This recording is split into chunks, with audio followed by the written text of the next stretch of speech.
Assalamualaikum warahmatullahi wabarakatuh. Hidup agronom muda. Perkenalkan, nama saya Waskito Rahman atau sering biasa teman-teman panggil Kikit. Saya berasal dari Desa Sidorejo, Kecamatan Kabawetan, Kabupaten Kepahyang, Provinsi Bengkulu. Dan saat ini saya menempuh pendidikan di bangku perkuliahan, khususnya jurusan manajemen, Fakultas Ekonomi dan Bisnis, Universitas Bengkulu. Mungkin banyak teman-teman berpikir bahwasanya menjadi suatu petani atau menjadi seorang petani itu identik dengan kotor-kotoran.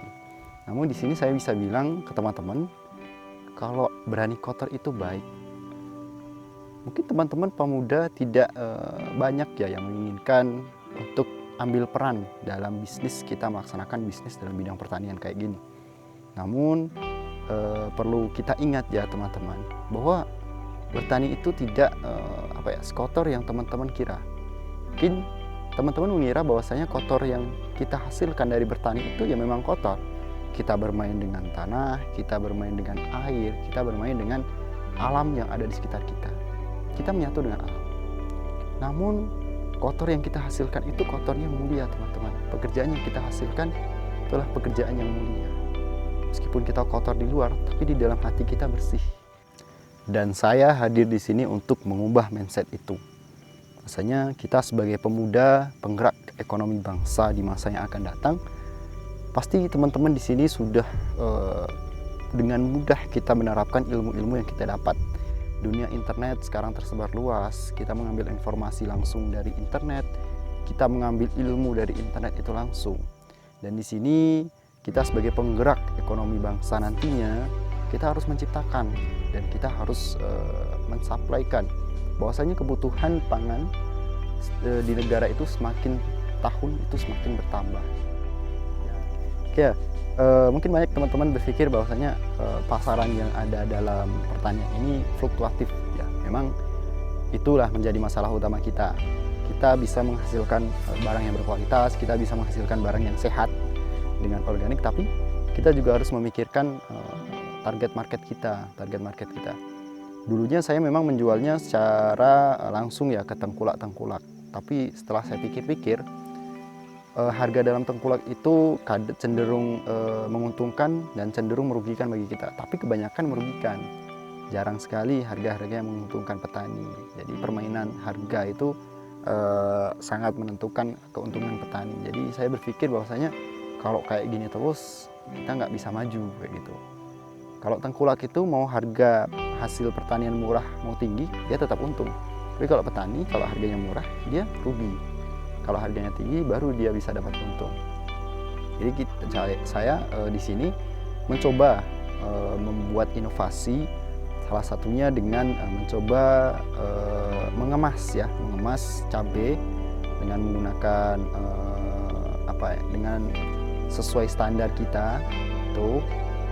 Jadi dalam kemasan itu terdapat 1/4 kg cabai di setiap kemasan yang kami jual. Harganya sama dengan harga di warung-warung tempat masyarakat itu berada.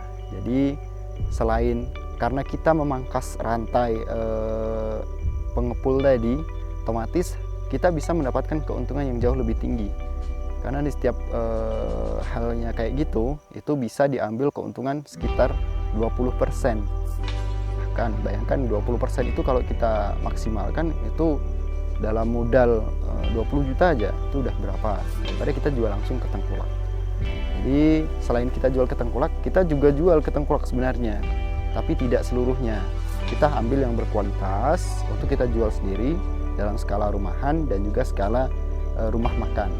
Selebihnya kalau kita tidak mampu, karena jujur di sini saya cuma sendiri dan juga ada beberapa partner yang membantu saya untuk saat ini, dan semoga saja ini berkembang.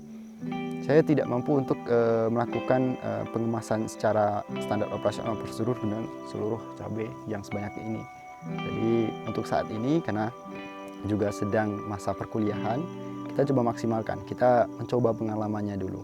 Setelah masa perkuliahan kita go, kita action, kita mulai skalanya. Dalam bertani secara organik ini kita harus mempertahankan 4 prinsip. Yang pertama, kesehatan.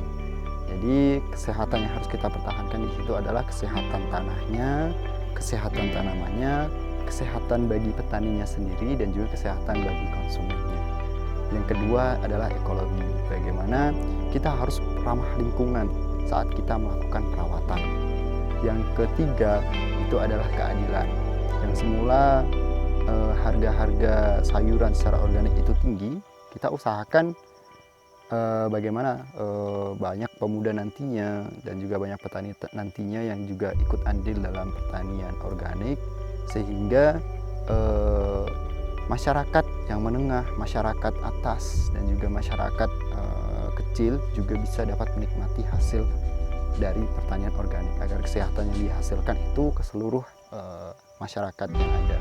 Dan yang keempat itu adalah perlindungan, di mana kita harus menjaga flora dan fauna saat kita melakukan proses bertani, agar pestisida alami tersebut tidak mati atau tidak hilang serta binasa saat kita mencoba menggunakan pestisida kimia. Jadi di situ pestisida yang kita gunakan itu secara atau sesuai dengan standar operasional prosedur kita. Dan juga kita lakukan dengan semi organik.